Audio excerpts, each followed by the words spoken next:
హరిపాదం అడుగున గంగా కలిపాపం తను కడగంగా హరిపాదం అడుగున గంగా కలిపాపం తను కడగంగా వ్యాసం ఇతిహాసం ఆ వ్యాసుడు ప్రవచించంగా పట్టం గణపతిదై బాంబేలో వచ్చిన తుఫాన్ గుర్తుందా? యజుస్సామరు అథర్వ శాఖలుగా ఓంకారేశ్వరి శ్రీహరినగరి ఇదిగో రాబదరి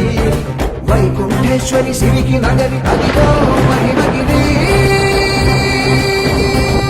ఈ కొండపై పాకండగా ఆ విష్ణు పాదమే వెలసింది వేదాలనే విభజించిన శ్రీ వ్యాసపీఠమై విరిసింది